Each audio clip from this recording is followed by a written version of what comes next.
Bienvenue sur DMG TV, les histoires mystiques. Si tu es nouveau sur la page, n'oublie pas de t'abonner, de laisser un commentaire, de liker et de partager. Tu veux raconter une histoire?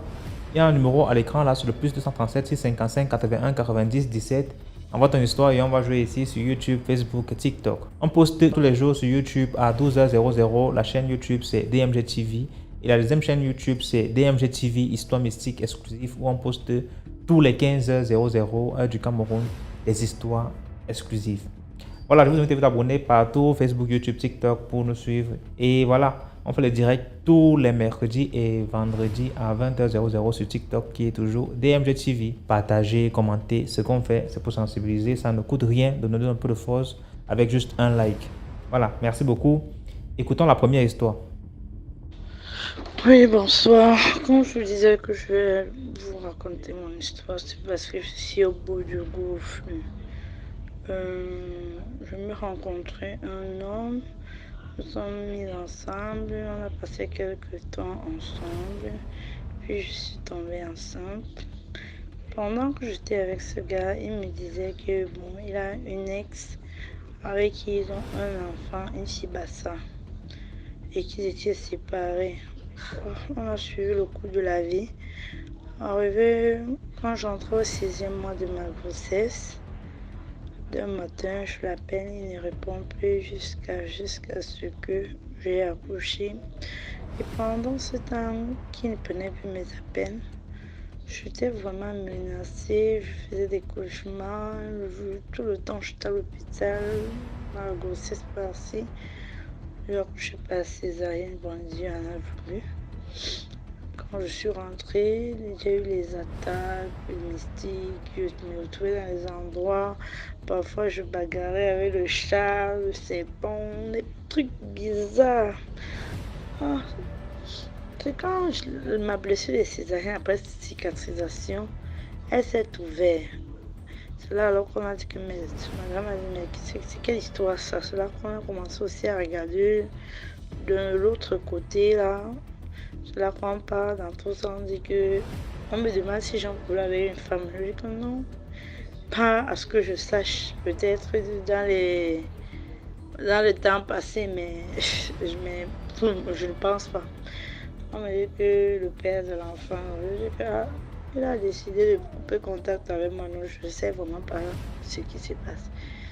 On me dit que non, c'est sa femme qui me menace comme ça. Je subis ça ici, partout où j'allais, je n'avais aucun rendement. Quand j'ai décidé de me rendre à l'église, expliquer mon problème et commencer les prières, les attaques se sont multipliées. Je recevais les menaces.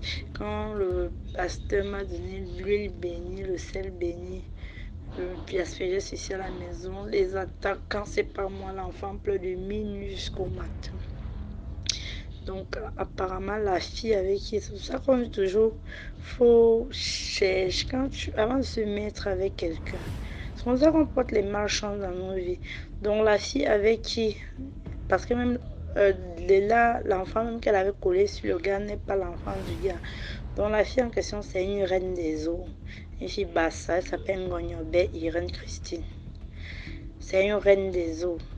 Donc, c'est comme ça, alors je ne sais pas si elle avait signé le pacte avec le gars plus dans la jeunesse ou je ne sais pas.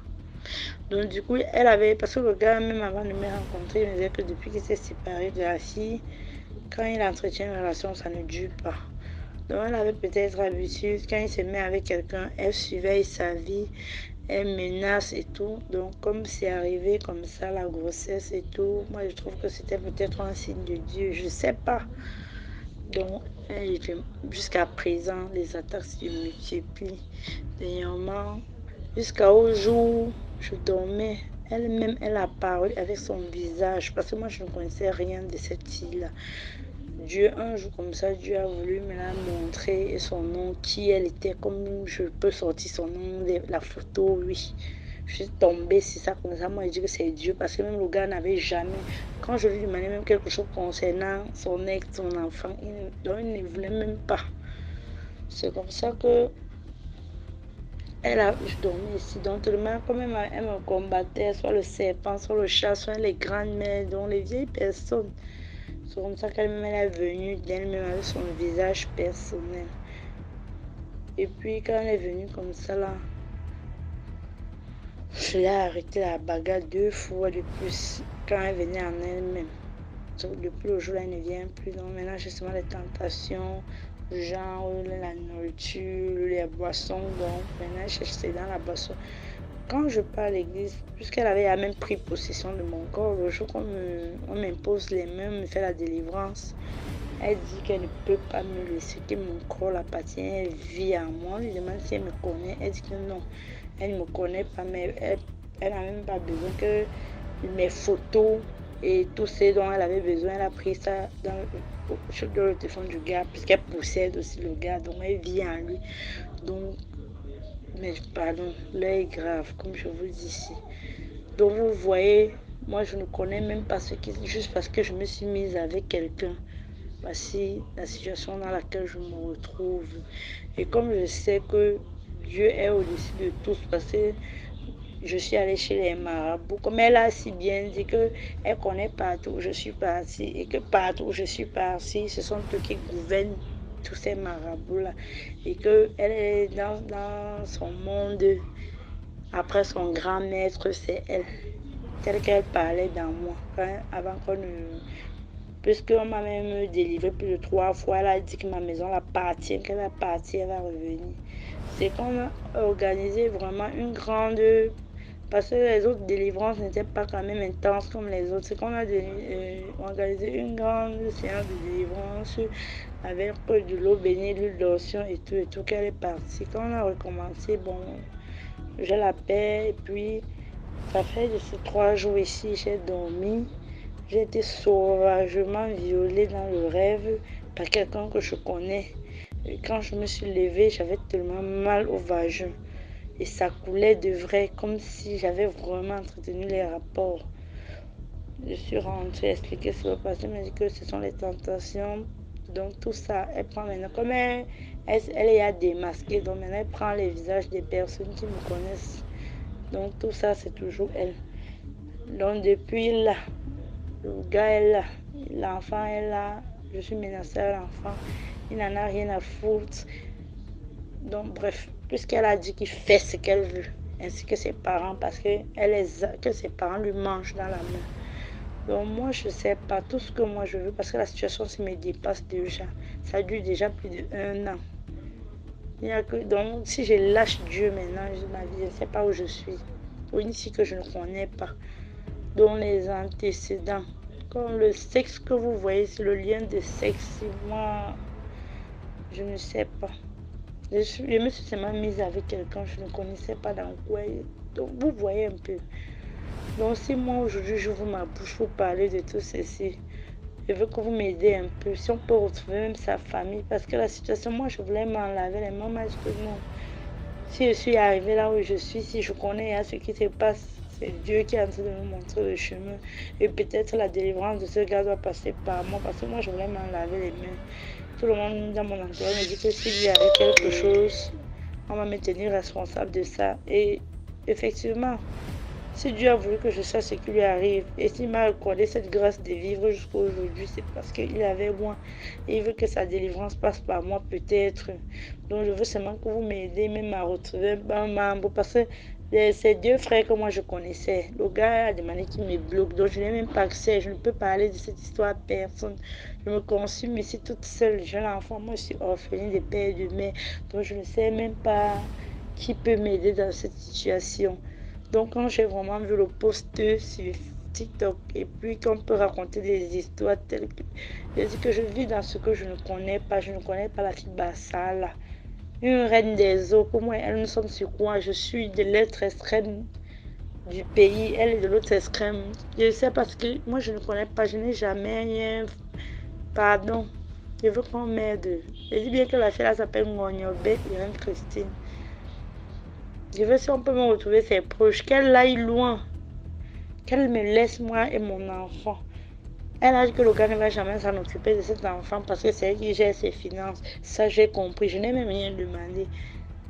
j'ai toutes les possibilités de lui faire du mal si je veux. Je le trouve je parle dans son lieu de service me plaît, mais je n'ai pas eu besoin de faire ça parce que intérieurement je sais que ce n'est pas lui donc il n'agit pas de lui.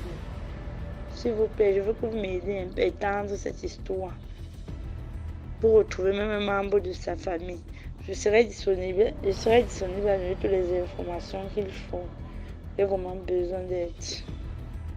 Merci beaucoup pour l'histoire. Maintenant, écoutons la deuxième histoire. Hello, hello, salut à la grande team DMG, salut à toi DMG, voilà. Moi je vous suis depuis pratiquement un an aujourd'hui, voilà. Voilà, aujourd'hui j'ai une histoire particulière, on m'a raconté. En fait c'est ma toute première histoire, il faut le dire, voilà. C'est vrai que je suis souvent dans les commentaires, mais aujourd'hui j'ai décidé d'apporter mon histoire, voilà. Je vais aller un peu très vite, comme l'histoire paraît longue, voilà. Je vais faire l'effort de l'écouter. Voilà. En tout cas, partager, liker, commenter, c'est très important. Voilà. Ça, c'est la communauté DMG. Ok, bon, moi, mon histoire, c'est passé en Côte d'Ivoire, plus précisément dans le sud-ouest. Voilà. Plus précisément dans la ville de Divo. Voilà. À l'époque, j'étais en classe de 3e. Nous sommes en 2006. J'étais en classe de 3e et nous habitions dans une cour commune dans le temps. Et dans cette cour-là, les habitants de cette cour, nous sommes pratiquement de la même ethnie. Il n'y a pas quelques voisins qui sont des autres ethnies. Donc, nous étions comme, puisque nous avons vécu là pendant très longtemps, pendant plusieurs années. Du coup, nous sommes devenus comme des frères et des sœurs. Voilà, nos parents sont devenus comme des parents et tout. Voilà, on était comme des frères, quoi, puisque nous avons vécu là pendant très longtemps. Voilà. Et en 2006, les propriétaires de la cour ont décidé que les locataires, que nos parents quittent. Voilà. Donc, on a 3 mois à tout le monde de partir. Et pendant les 3 mois, les autres propriétaires arrivaient facilement à avoir des maisons. Et ma maman était pratiquement la dernière. Donc ça traînait. Et dans le temps, elle vendait. Il y a le grand marché de la ville de Divo. Alors, le grand marché, puisque dans la ville, en fait, il y a des petits marchés dans chaque quartier. Il y a le grand marché. Voilà. Et dans ce marché-là, il y avait. Là-bas, ma maman exerçait. Elle était dans le domaine médical. Elle vendait les trucs, les trucs tels que compresse, alcool, les bétadines. Enfin, elle vendait ça en gros. Et dans le marché en question, elle avait une amie, une tante qui avait un magasin de pain, voilà, qui faisait dans le domaine du pain. Et elles étaient des amies, pratiquement depuis pratiquement très longtemps, durant des années. Voilà. Et étant donné que ça traînait, la tante en question a proposé à un moment de venir rester là, comme les 3 mois sont en train de se gagner, à venir rester là. Et maman, voyant que non, il n'y avait pas trop d'issue, elle a décidé d'accepter. Et c'est comme ça qu'elle a décidé, c'est comme ça que nous sommes allés rester dans la cour de cette tante en question. Voilà, elle nous avait donné une chambre, et dans cette chambre-là, j'étais là avec ma mère. Comme moi, j'étais en classe de 3e, j'étais en classe d'examen. Et il faut dire que dans le temps aussi, le coupé-décalé battait son plein. Ça veut dire que c'était un peu pratiquement vers le début du coupé-décalé. Voilà, puisque le coupé-décalé est né en 2002, 2003, 2004. Voilà. Et moi, j'étais un fanatique de la chose. D'ailleurs, même, j'exerce toujours là-dedans aujourd'hui. J'étais un fanatique de la chose. Et pendant que je partais à l'école aussi, je partais souvent essayer de me former un peu dans les maquis. Et dans le temps, il y avait la rue Princesse là.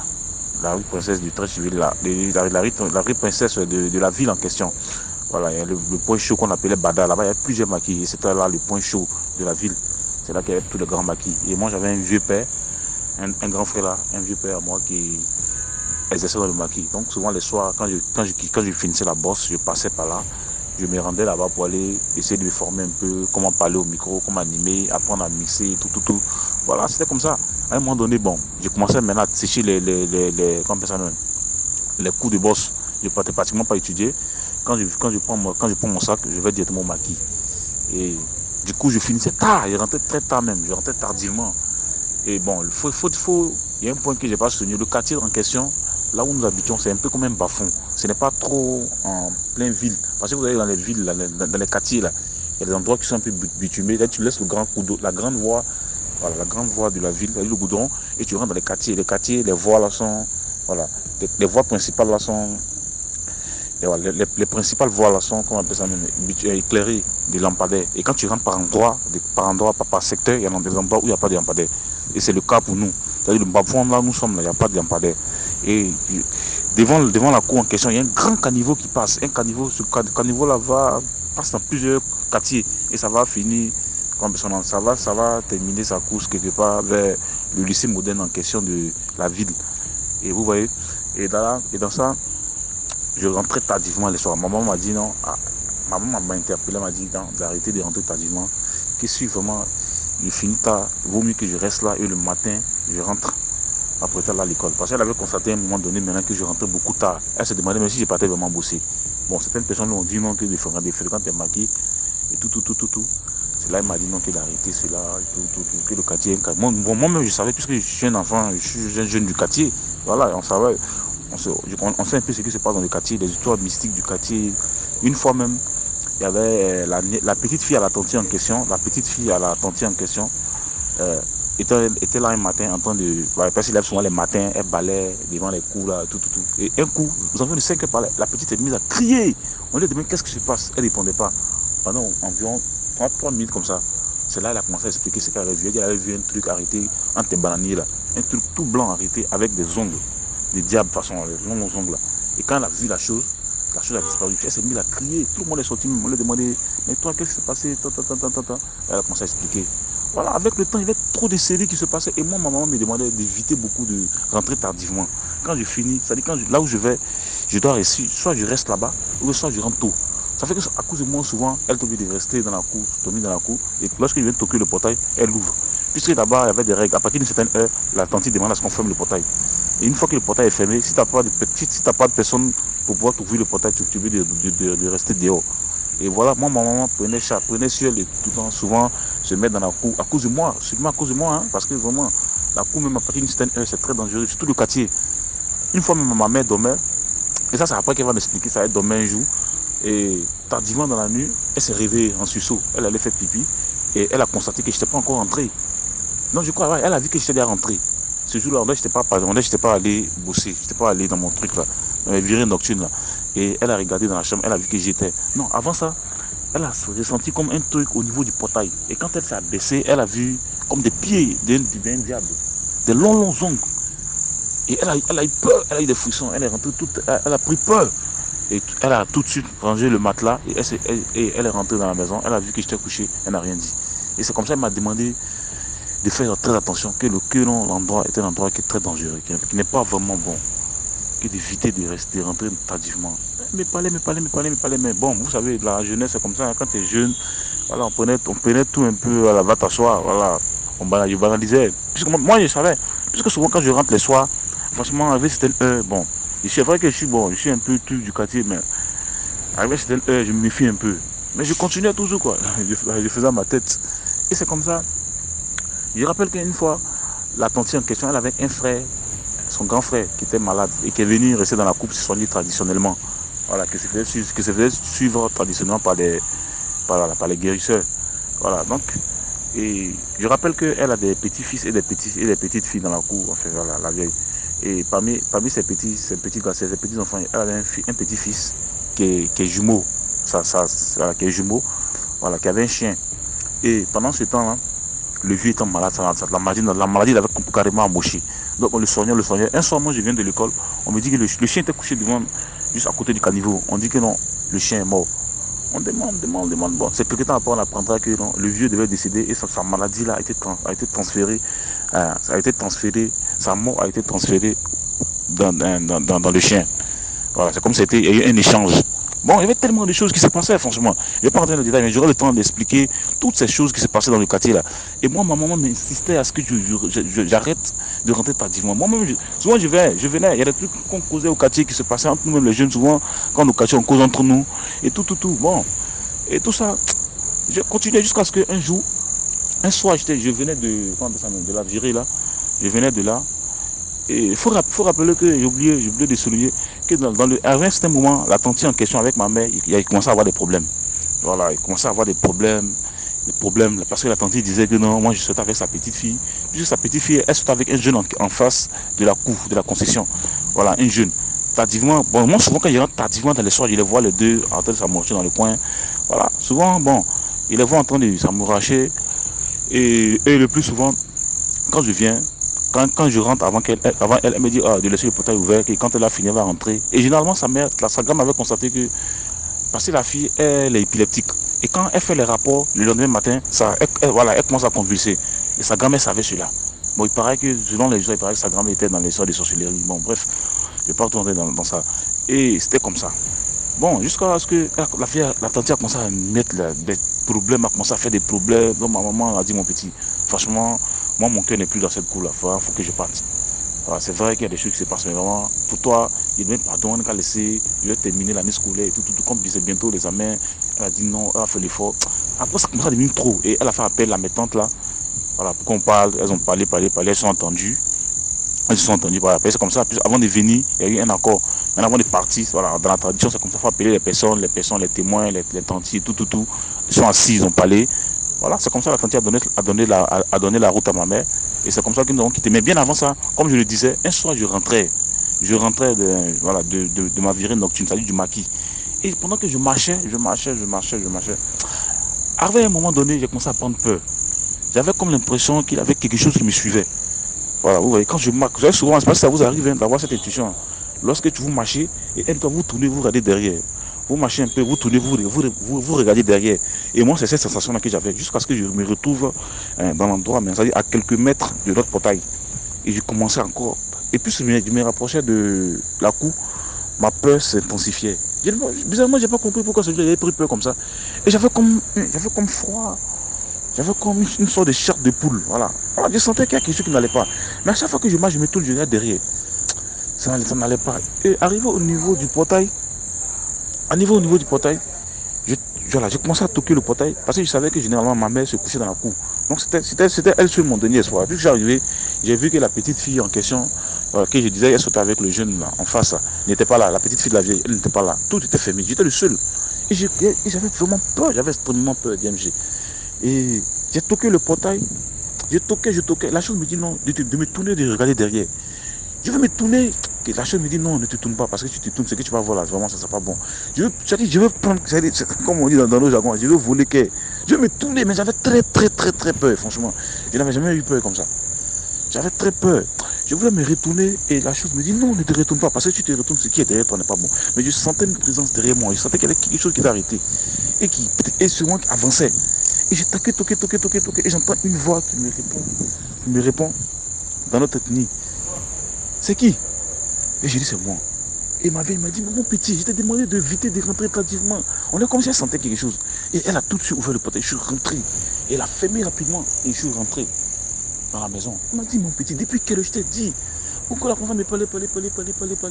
Et je n'ai rien dit. Le lendemain matin, je suis allé à l'école. Aux environs de 10 heures, quand j'ai fini, et quand j'ai fini de manger à la récréation, je suis rentré en classe, j'ai commencé à avoir froid, j'ai commencé à avoir la fièvre. DMG, je te dis, je suis tombé malade, une maladie pas possible qui ne dit pas de son nom. Je suis resté dans cette maladie jusqu'à peut-être plus de 1 mois et demi par là. Hein. Je n'avais jamais duré comme ça dans une maladie. Putain de merde. Et pendant ce temps, hein, comme je le disais, le problème avait été réglé. Voilà, et ma mère a décidé d'aller me mettre chez une de mes tantes. Voilà. Et elle-même, elle s'est rendue dans la capitale, qui est Abidjan. Elle est partie s'installer à Abidjan. Et moi, comme je devais passer l'examen, et je cherche ma tante, mais ça n'allait toujours pas, hein, franchement dit. Elle m'a dit, ça fait comme ça. Et elle est revenue encore à Divo, me prendre maintenant, me soigner, mais traditionnellement. J'avais dépéri, franchement. J'étais tombé grandement malade. J'avais duré dans la maladie. Et ça m'avait fatigué. Et je suis resté dans ça jusqu'à, avec le temps, les prières et tout, les soins indigènes et tout, ça commençait à aller. Avec le temps, ça commençait à aller. Jusqu'à, je me suis remis avec le temps.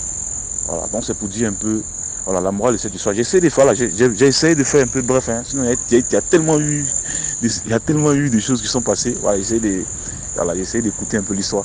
Voilà, donc c'est pour dire vraiment les histoires nocturnes là, les virées nocturnes là. Il faudrait beaucoup l'éviter, surtout quand vous êtes dans un quartier un peu bizarre, et il faut beaucoup prier. Voilà, mais moi par contre, il faut dire beaucoup de chance parce qu'il y avait tellement d'occasions et il y avait tellement de signes qui me montraient que je devais arrêter. Je vais arrêter. Mais j'ai tellement voulu insister qu'il fallait que ce truc-là m'arrive. Voilà, donc c'est un peu ça quoi. Souvent les virées nocturnes là, quand il y a des trucs, il y a des signes qui se présentent à nous, il faut qu'on prête beaucoup attention. Voilà, merci beaucoup à DMG. J'espère que j'ai pas été trop loin. Hein. Voilà, en tout cas, c'était ma toute première histoire de cette communauté. Voilà, je viendrai souvent de temps en temps avec des histoires, puisque vraiment, il y a tellement d'histoires qui s'est produites dans cette ville en question. Voilà. Vraiment, merci beaucoup. Et en tout cas, comme je disais, partagez, likez et commentez. On est ensemble DMG. Voilà, je reviendrai très bientôt encore avec d'autres histoires. Ok, au revoir. Merci beaucoup pour l'histoire. Maintenant, écoutons la troisième histoire. Bonsoir, j'aimerais raconter mon histoire. Je suis une fille ivoirienne. Je viens de la Côte d'Ivoire. Je suis à Yopougon, côté. J'avais une cousine. Elle était mentalement malade. Donc, on faisait un peu jusqu'à elle a... Bon, avant ça allait un peu. Elle était mentalement malade, mais avant ça allait un peu. Mais quand elle a commencé à prendre de l'âge, ça a commencé à empirer. Et cette dernière, bon, elle ne parlait pas, elle ne comprenait pas. Mais sa mère faisait tout, la lavait, elle faisait tout. On a continué comme cela jusqu'à l'âge de 40 ans. Elle avait 40 ans, mais elle avait la mentalité d'un bébé. Donc cette dernière, moi j'étais à Abidjan. Moi, bon, je la connaissais, j'entendais parler d'elle. Mais pour dire que m'asseoir, causer, elle comprenait les choses qu'on lui disait. Elle comprenait, mais elle ne pouvait pas parler ni faire tout. Quand tu lui parles, elle sourit. Elle te connaît, elle sourit. Mais c'était truc. Bon, la raison de sa maladie, c'était que quoi? Quand elle était un bébé, sa mère l'a laissé pour aller se laver. Sa mère l'a laissé avec sa grand-mère paternelle. Donc cette dernière a transformé l'enfant en une autre chose. Donc c'est pour cela que l'enfant était comme cela. Jusqu'à l'âge de 40 ans, elle est décédée. Elle est décédée à 40 ans. Donc cette dernière étant décédée, moi j'étais là. J'étais à son funérail, j'étais partout, j'étais là à son enterrement. Mais chez nous au village, quand quelqu'un meurt, il faut se laver avec un eau. Le lot, ça te permet de ne pas voir son fantôme ou bien son revenant. Moi, j'étais élève en classe terminale, donc j'étais à son funérail, je ne me suis pas lavé avec l'eau et je suis repartie à Abidjan. Et oui, je suis repartie à Abidjan. Donc, en partant à Abidjan, je me sentais toute lourde, toute fatiguée. Donc, je ne comprenais pas. Arrivé à Abidjan, je suis partie en classe, j'ai tout fait. Et un jour, j'étais dans une voiture, dans un véhicule. Et dans ce véhicule, on partait sur l'as de Jesco. Donc, arrivé à Jesco, j'ai vu cette dernière-là. Je l'ai vue. Elle était arrêtée. Elle voulait prendre le même véhicule que moi. Donc, quand je l'ai vue, en même temps, je me suis sentie lourde. Tout mon corps était glacé. J'avais la chair de poule. Et j'ai demandé à une dame à côté de moi si elle voyait la fille qui a arrêté là. Elle me dit non, qu'il n'y a personne. Et puis, je n'ai pas prêté attention. Donc, on partait, arrivé encore au 24. J'ai revu cette même fille encore. Je l'ai revue, elle était arrêtée. Elle arrêtait la voiture. J'ai demandé à la dame, est-ce que vous voyez cette femme, cette fille qui est arrêtée là? Elle me dit non, qu'elle ne voit pas, et qu'il n'y a personne. Et un coup, elle m'a souri. Et quand la voiture l'a dépassée, j'ai regardé derrière, elle n'était plus là. C'est là que j'ai compris que c'était elle. Je suis venue dans mon village, j'ai expliqué tout. Ils m'ont dit que c'est parce que je ne me suis pas lavé avec l'eau que je l'ai vu. Donc, je me suis lavé avec l'eau. Jusqu'à présent, je ne l'ai plus revu encore. Merci beaucoup pour l'histoire. Là, écoutons la 4e histoire. Bonjour DMJ. Moi, je t'avais raconté mon histoire, mais à un moment, mais tu as dit que j'avais trop rapproché le téléphone, donc tu n'entendais pas bien. Donc aujourd'hui, je reprends l'histoire. L'histoire s'est passée en Côte d'Ivoire. En ce moment, j'étais là-bas. Il y a maintenant, mais ça a fait plus de 20 ans même que l'histoire s'est passée. J'étais très jeune. Donc, il y avait, moi, mon papa, il avait des constructions, les gens louaient maison chez nous, tout ça là. L'histoire que je vais te raconter, la petite soeur de la dame, sa grande soeur habitait chez nous, mais sa petite soeur était partie se marier à des Baoulés. Elle-même, elle est Baoulée aussi, hein, mais elle est partie se marier à ses frères Baoulés. Donc, c'est au Baoulé qu'elle est partie se marier. Les deux là sont des jumeaux. Ce sont des jumeaux. L'autre travaillait à la boulangerie et puis l'autre faisait ses affaires dans une autre ville. C'est une ville quoi, mais pas une grande ville, une sous-préfecture qui était à 30 km de la ville de Boisflé. Donc, ils ont leur grand frère qui était instituteur. Pendant les vacances, la fille que sa maman, sa grande soeur louait maison chez nous là, Agathe, elle s'appelle Agathe. Donc elle a dit, elle a ses enfants sont partis chez le frère de son papa qui est instituteur dans un village, pas loin aussi de la ville où moi je suis née. Donc quand ils sont partis là-bas, la femme de l'instituteur a pris elle-même ses enfants, ses 2 enfants, plus le petit garçon de son frère jumeau là, pour aller au champ. Ils étaient là comme ça, et tu sais, en Afrique, quand les gens vont au champ avec les enfants, tu mets les enfants sous l'arbre et puis après tu vas travailler. Donc elle a mis les enfants sous l'arbre, elle, son fils, et puis le fils du frère de son mari, plus le bébé, elle allait laborer son champ, c'était les plantations de, comment dirait, les aubergines, piments, tout ça là, parce que c'est ça, les femmes baoulées plantent beaucoup chez nous là-bas. Quand elles récoltent quand à la vente, l'argent, ça leur revient, leur mari n'a rien à voir avec ça. Donc elle a mis les enfants et puis elle est partie travailler. À son retour, elle trouve les 2 enfants ont disparu. C'est le bébé qui est resté. Elle a cherché, elle n'a pas vu. Elle est rentrée au village, elle a dit. Ils sont venus l'aider à chercher l'enfant jusqu'à... Ils n'ont pas vu les enfants. Donc chez nous là, en Côte d'Ivoire, je ne sais pas si au Cameroun ça se passe, il y a des personnes, tous les vendredis, des femmes, elles se mettent en blanc.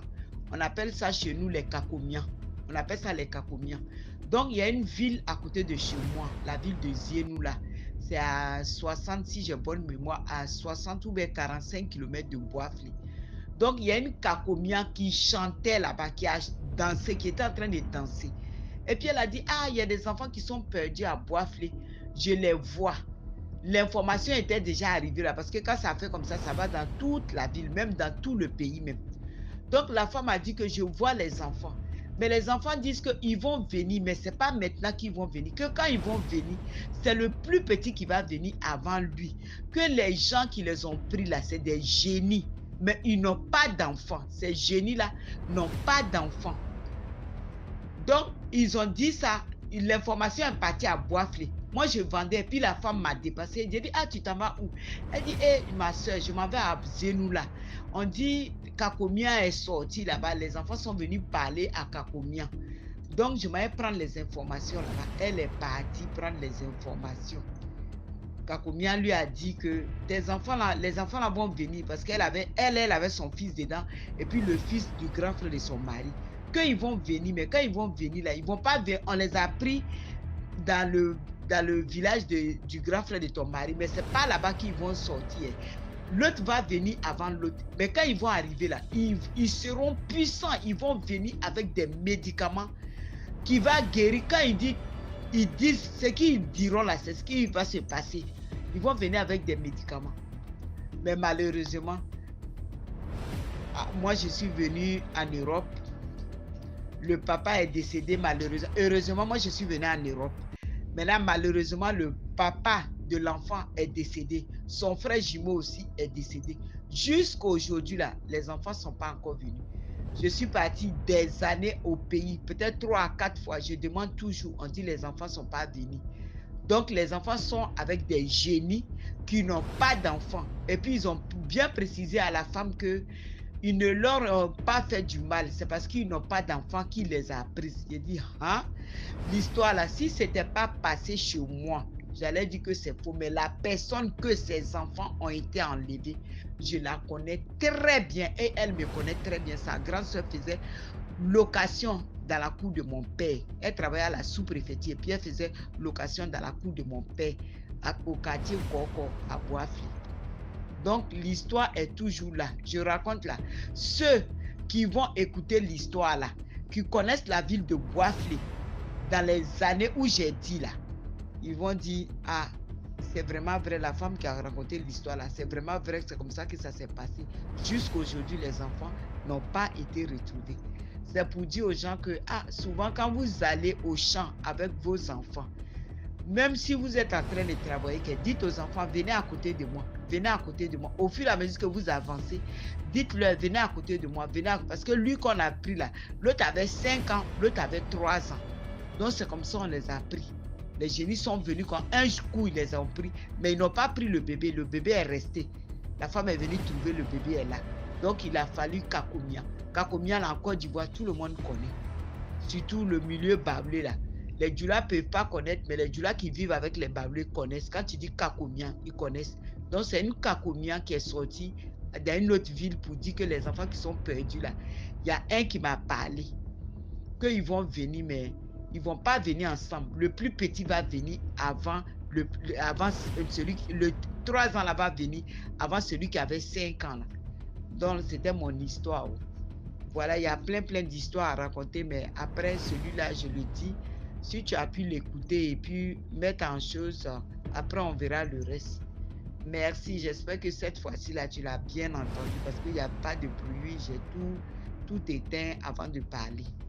Bon courage à toi, en tout cas c'est des histoires qui sensibilisent beaucoup les gens. Mais ça là même là, des histoires comme ça, souvent quand tu dis aux Blancs là, ils ne croient pas à ça. Eux ils croient en rien, ils ne croient pas à ça. Donc c'est nous les Africains le plus souvent, on écoute entre nous. Merci beaucoup. En tout cas, que Dieu te garde dans ton travail là, qu'il te lève dedans. Merci. Merci beaucoup pour l'histoire, likez, commentez, partagez. Là, on va écouter la 5e histoire. Bonsoir DMG TV. Bonsoir à tout le monde qui suit la chaîne DMG TV. Bonsoir à tous. Je vais vous raconter mon histoire mystique, ce qui s'est passé dans ma vie. Pas dans la vie de quelqu'un d'autre, je dis bien dans ma vie. Ça, c'est mon histoire. Ça, c'est ma vie que je vais vous raconter. DMG TV, j'étais un garçon très turbulent, bagarreur. Je consommais de l'alcool et je commençais déjà à prendre la drogue. Oui, DMG TV, je commençais déjà. La maman en a eu assez de moi. Elle m'a dit, sors de ma maison. Sors de ma maison, je ne veux plus de toi. Je suis fatigué de toi. J'ai pris mes affaires et je suis parti. Quand je suis parti, j'ai volé la voiture pour arriver dans mon village. Arrivé dans mon village, je suis parti au village maternel. Arrivé dans mon village là-bas, j'étais bien accueilli, bien, tout allait bien. Mais je suis retombé dans l'alcool. Je buvais. Dans cet alcool, j'ai commencé à suivre des petites voix. Les voix. Mais je ne voyais personne. J'ai d'abord dit ça aux gens, ils se sont moqués de moi. Ils disent, ah, tu bois gros, c'est ça, c'est ce qui t'arrive. Bon. J'ai oublié l'autre là. Mais j'ai continué à boire. Je suis tombé malade pour la première fois. On m'a amené chez un prêtre. Il m'a donné des produits parce que c'est un prêtre exorciste. On m'a donné des produits et quelques encens, tout ça. J'ai pris et ça a calmé. Je suis retombé dans la boisson. Boisson. Jusqu'à que les grands-parents ont appelé la maman. Ils ont dit que ton fils nous a déjà dépassé. La maman a envoyé l'agent de transport pour qu'on me remette et de remonter en ville. J'ai pris cet argent, j'ai fini de manger, j'ai bu avec l'argent là. Je suis parti au village de mon père. Avant d'arriver au village de mon père, j'ai croisé une femme et un jeune garçon à un niveau. Au bosquet, il n'y avait personne. Et en les croisant, l'enfant là a commencé à me parler. DMG TV, l'enfant ne bougeait pas les lèvres, mais je suivais tout ce qu'il disait. C'est où le film commence. L'enfant ne bougeait pas les lèvres et il me parlait. Il m'a dit, où tu pars là, on va te tuer, tu vas mourir. Je t'assure, où tu pars là, on va te manger, tu vas mourir. J'ai dit à cet enfant que je ne mourrai pas. Je ne vais jamais mourir. Je crois en Dieu. Dieu va me sauver. Je ne vais pas mourir. Je suis parti. En regardant derrière, je n'ai plus vu l'enfant là et cette femme. Je suis parti. À un niveau du bosquet, il y a eu la forêt. La forêt bougeait. La forêt, il y avait des grands bruits dans cette forêt. Des bruits de l'oiseau. C'était comme l'aigle. L'aigle, c'était très puissant. Ça bougeait, ça criait, ça bougeait. Ça bougeait. J'ai eu peur. J'ai dégagé. Je suis rentré au village maternel. Arrivé là-bas, je me suis encore mis à boire. Après un bon jour, j'ai dit, bon, je repars au village paternel. Je suis parti, je suis arrivé. Arrivé là-bas, au village paternel, on m'a accueilli parce que ça faisait peut-être 20 ans que je n'ai pas mis pied là-bas.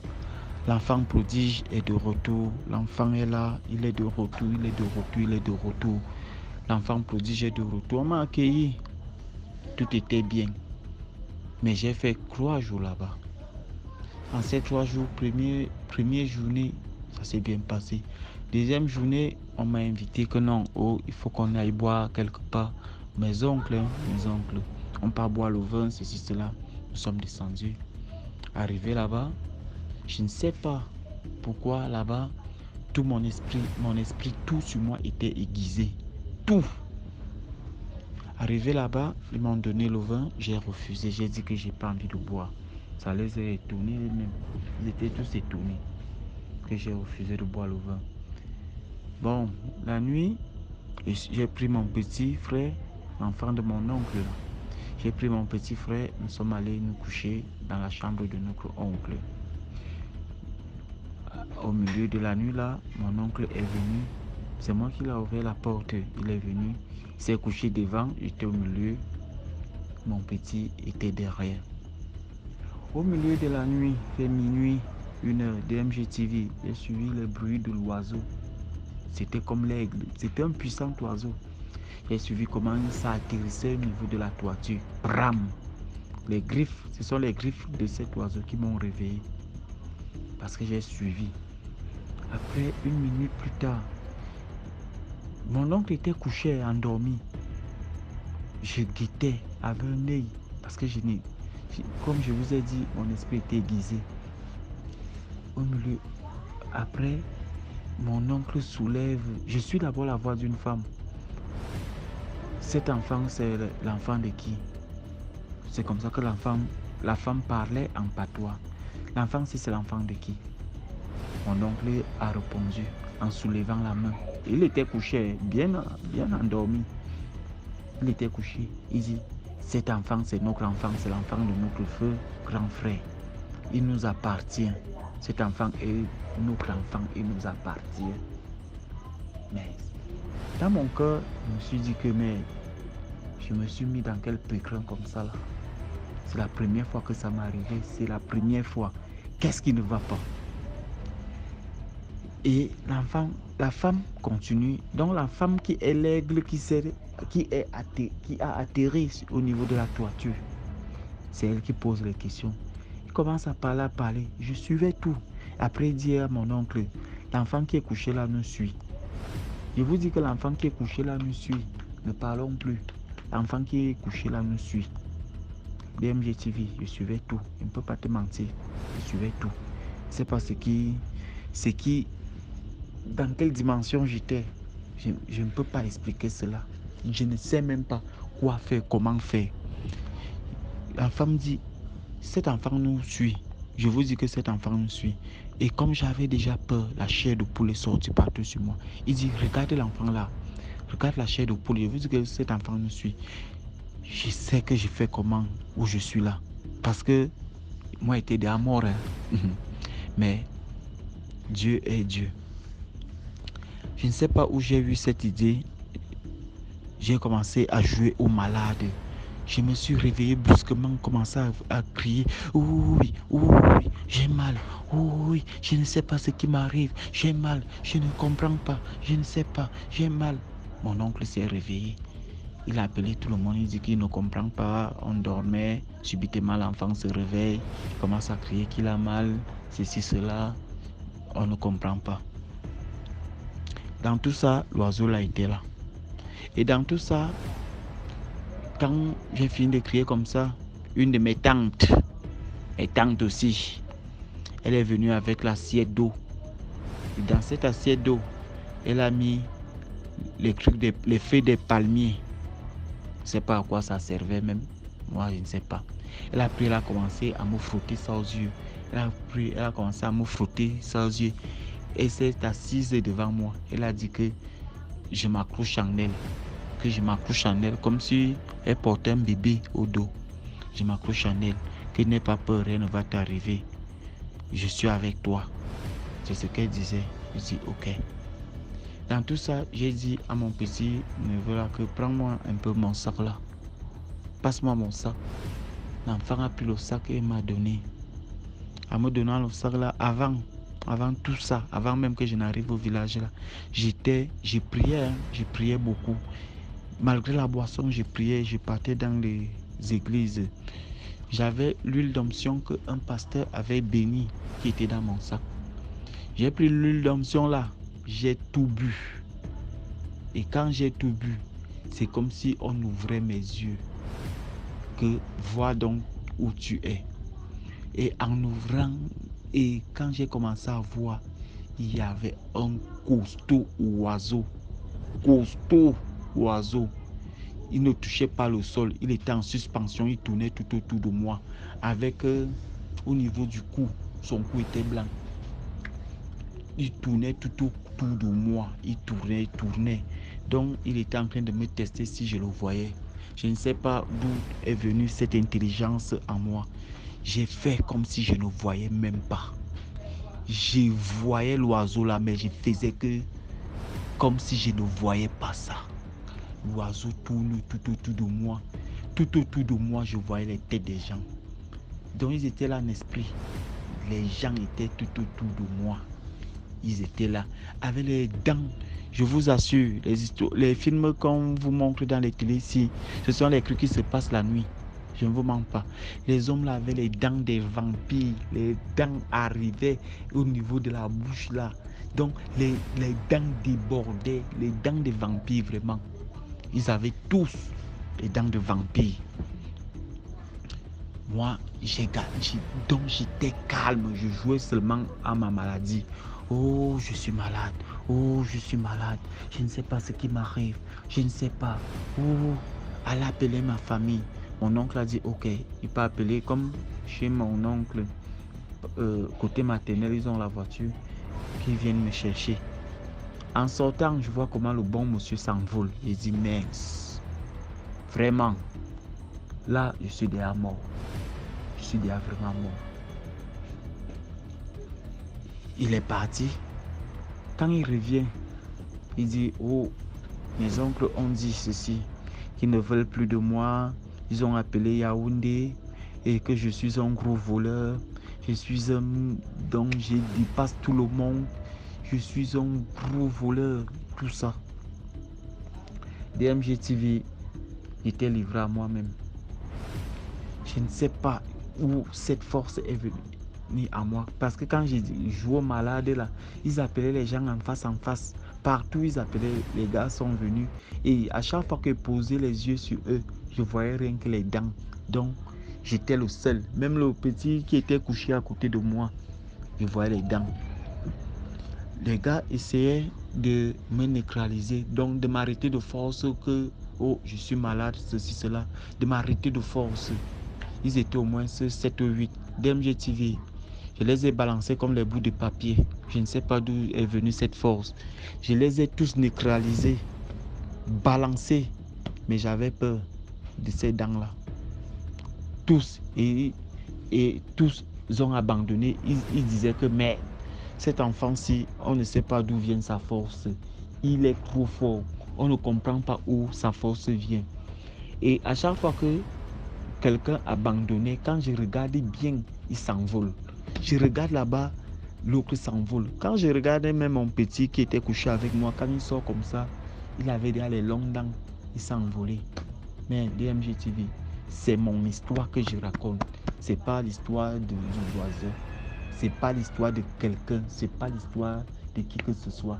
C'est mon histoire que je raconte. Quand ils se sont envolés comme ça, je suis donc resté seul. Je réfléchissais comment faire, comment pour rentrer. Parce que j'étais dépassé. Je ne pouvais plus dormir là. Et quand je regardais bien, il y avait un feu. Un feu. Donc, il n'y avait pas le feu physiquement. Mais quand je regardais au niveau de la route, il y avait un feu que ces esprits-là, ou ces gens-là, ou quoi, ou ces sorciers, je ne sais pas. Ils avaient déjà fait un feu. Donc, ils étaient assis là, les gars. Donc, les gars voulaient me chop. Ou ils m'avaient même déjà chop, je ne sais même pas. Ils m'avaient déjà mangé, je ne sais même pas. Bon. Je ne sais pas d'où est venue cette moto parce que j'étais placé en route, je ne savais pas quoi faire. Une moto est venue. J'ai expliqué le problème. La moto m'a porté, il ne m'a rien demandé. Il est parti à plus de 15 km, 20 km. Il m'a laissé chez moi, au village maternel. Arrivé au village maternel, je savais que, oh, ici là, je suis déjà sauvé. DMG TV, quand la sorcellerie que vous voyez là, tous les gars là sont reliés. Tous les gars là communiquent entre eux. Tous ces gens là communiquent mystiquement. Arrivé là-bas, quand je suis entré, on m'a ouvert la porte. Parce que même dormir, je n'arrivais pas. Je suis resté assis au salon, à l'ampoule allumée. Et en regardant les photos, les photos à la maison, au côté maternel maintenant, en regardant les photos étaient animées. Ces photos-là étaient animées, que les photos bougeaient. Et chaque photo venait dire, tu es venu faire quoi ici? Tu es venu faire quoi ici? C'est mauvais ici. Je ne sais pas. Tu étais en ville là-bas tranquille. Je ne sais pas ce que tu es venu faire ici. Et donc c'est comme ça que tu dois partir. Donc c'est comme ça. Mais... Et dans tout ça, mon grand-père me dit encore qu'il faut aller te coucher dans la chambre, seul. Et éteindre la lumière. DMG, je ne sais pas quoi faire. Je suis parti, j'ai éteint la lumière. Je n'ai pas fermé l'œil de la nuit. Je voyais tout, j'entendais tout. Comment on faisait le programme de mes obsèques. Même au côté paternel, maternel, ils étaient associés. Ils faisaient le programme de mes obsèques. Et les gars, donc, je voyais comment les gars me dépiéçaient. L'autre tire le pied, l'autre tire la tête, l'autre tire la main, l'autre tire les intestins. Donc les gars me mangeaient, je voyais comment ils avaient le sang partout dans leur bouche, partout. Les gars me mangeaient, je voyais. Ils faisaient le programme. Donc ils me mangent, ils rient, ils montrent. Et tu vas venir travailler chez moi. Tu vas venir travailler chez moi. J'étais déjà prêt. Tu vas venir travailler chez moi. C'est ce que les gars disaient. Donc les gars faisaient le programme de mes obsèques. Et avant tout ça, avant même que avant tout ça, que tout ça commence, on m'avait annoncé que mon frère, oui, parce que c'était déjà comme mon frère, on a grandi ensemble, il est entré à la police, on l'a tué, on l'a fusillé, il est mort. On m'a dit cela, que quand tu vois là, ton frère est resté mourir, si là on l'a tué, on l'a tué. Oui. Donc il y avait le dé là qui était en cours. Bon, et la maladie, si, les trucs de sorcier, si m'ont aussi pris. J'étais donc couché comme ça là. Les gars faisaient les programmes de mes obsèques. Ils disaient que oh, tu es fini. Ça va, il n'y a plus rien pour toi. Ça va. Tu étais un beau garçon. Un beau garçon. Et donc les gars me conjuguaient déjà. Tu étais un beau garçon. Tu étais. Et étant couché, j'ai d'abord suivi la voix de mon ami là. Il me dit, Martial, Dieu t'aime. Dis seulement que Dieu est grand. Dis seulement que Dieu est grand, Martial. Martial. Dis seulement que Dieu est grand. Parce que je prends le nom de Martial. Et je veux prendre le nom de Martial. Martial, dis seulement que Dieu est grand. Martial, Dieu t'aime. Dis que Dieu est grand. Tu verras. Pour parler que Dieu est grand, c'est comme si on a posé les tonnes et des tonnes dans ma bouche que non, tu ne peux pas parler. J'ai commencé par parler dans le cœur. Quand j'ai seulement dit, dans mon cœur, pas que sur mes lèvres, quand j'ai seulement dit que Dieu est grand, j'ai suivi comment il s'est exclamé que, hé Martial, donc tu me suis depuis où je suis. Depuis où je suis, tu me suis. Continue à dire que Dieu est grand, Dieu t'aime. Et continue à dire. Au milieu de la nuit, les voix là étaient incessantes. Même si tu fais comment, tu es mort. Tu étais un gars bon, hein? Tu étais. Le gars conjugué. Après tout ça, une lumière est descendue. Une lumière est vraiment descendue. Et en cette lumière, il y avait un homme. Il s'est présenté. Il a dit que moi, c'est Paul. Moi, c'est Paul. Martial, si je suis ici, c'est pour toi. Dieu t'aime et tu es appelé à faire son service. Pourquoi quand on te demandait d'abandonner tout ça, tu n'as pas abandonné? J'ai dit, je ne sais pas. Pardonnez-moi, sauvez-moi, je vous en supplie. Il m'a parlé. Après, il m'a donné 2 conditions. Il a dit, Martial, voilà l'eau, voilà la boisson. C'était tous les goûts des bières étaient jusqu'au whisky, tous les liqueurs, tout ça était. Il m'a montré de l'autre côté, il m'a montré l'eau. Il m'a dit choisis. Il a dit que je choisis l'eau. J'ai pris l'eau, j'ai bu. Il a dit ok, tu es sauvé. Couche-toi. Et j'ai dit, avant qu'il ne parte, je lui ai dit, j'ai peur. Les voix là, je n'ai plus envie d'entendre ces voix. Ça me fait peur. Il m'a dit, ne t'inquiète pas, je te laisse avec mes anges. Les anges étaient campés tout autour de moi. Et il a dit, rien ne va t'arriver, sois-en sûr. J'ai un peu fermé. Ça faisait peut-être 4 jours que je n'avais pas dormi. J'ai essayé de fermer l'œil la nuit là. Parce que les anges étaient tout autour.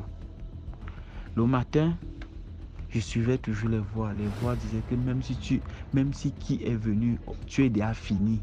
Tu n'es plus avec nous. Et je vous assure, je voyais derrière les trucs qui ne sont pas de ce monde. J'étais déjà parti. Je voyais derrière les trucs qui n'étaient pas de ce monde. DMG TV. J'étais déjà vraiment parti. Je n'étais plus là. Et dans ça, les gars faisaient toujours les programmes de mes obsèques. J'étais dépassé, je suis allé me placer quelque part. J'ai regardé le ciel. J'ai fait 3 heures à 4 heures de temps en train de dire Seigneur, sauve-moi. Seigneur, sauve-moi. J'ai dit 4 heures de temps placé regardant le ciel. Seigneur, sauve-moi. Seigneur, sauve-moi. Je ne vous manque pas. DMG TV. Croyez en Dieu, même si c'est le diable en personne qui va venir. Rien ne peut vous arriver. Je vous dis qu'une lumière est descendue et m'a frappé. Bram. Et ensuite, une voix est sortie. Une voix avec autorité et puissance. Il a dit, mon fils, tu es sauvé. Mon fils, tu es sauvé. Je suis parti. Et dans tout ça, je voyais des choses toujours. Je connaissais déjà qui est sorcier, qui n'est pas. J'étais à un niveau que je regarde une personne. Donc je connais automatiquement que la personne est comme ça. J'étais déjà au niveau là. Après cette voix qui m'a dit que tu es sauvé, je suis parti. Je me suis assis. Ça n'a pas fait 1 heure de temps. La maman est venue me chercher avec le véhicule. On m'a pris, on m'a amené à l'hôpital. On a fait tous les examens de gros, d'alcool, tout. On n'a rien vu. On n'a rien vu. J'ai expliqué ça, mais personne ne me croyait. Mais moi, je sais ce que j'ai vécu le jour-là. Je vous en prie, mes amis, DMG TV, tout le monde qui me suit. Je vous en prie, Dieu est vivant. Croyez en Dieu. Même le diable est petit. Le diable est petit devant Dieu. Dieu est l'alpha et l'oméga. Je vous en supplie, croyez en Dieu. Merci. Merci beaucoup pour l'histoire. Maintenant, on écoute la 6e histoire. Bonsoir DMG. Bon, je viens vers vous pour raconter une histoire de mon père. En fait, mon père, il a l'âge de soixantaine. Mais son maladie, en fait, c'est une maladie mystique. C'est pas une maladie normale. Au début, il y a 3 mois de cela, il a commencé à être malade. Que de bas du ventre. Pour ne pas dire le mot, en fait, c'est le bas du ventre. Il est devenu, il marche plus, il fait mal et tout. Et comme moi, je suis sa fille, mais avec mon père, en fait, j'essaye de ne pas avoir parce que chez nous, comme on est en Afrique, on aime bien garder les tabous et tout. Et moi, quand j'ai vécu en Europe, j'ai vécu longtemps en Europe, du coup, le tabou pour moi, c'est rare en fait. J'essaie d'exprimer ce que j'ai envie d'exprimer à chaque fois. Et à mon père aussi, il est un peu comme moi. Il aime bien exprimer les choses telles qu'il est. Et à un moment donné, il était tout le temps malade. On achetait des médicaments, il y a des remèdes faits par l'Afrique et tout ça. Le feuille, les plantes médicinales et tout, pour que ça guérisse. Mais ça n'a donné que rien. Il était tout le temps malade, par contre. Il était tout le temps malade. Et à chaque fois qu'on prend les médicaments, ça calmait et après, ça revient. On fait les radios et tout. Ça calmait, ça revient. À chaque fois, c'est comme ça. Sinon, le médecin, il ne voit pas qu'est-ce qui se passe. À un moment donné, ma belle-mère a décidé de consulter quelqu'un. Et quand il a consulté quelqu'un, c'est la personne en fait qui a dit à ma belle-mère que quand la nuit, c'est juste un message en fait que je veux passer à tout le monde.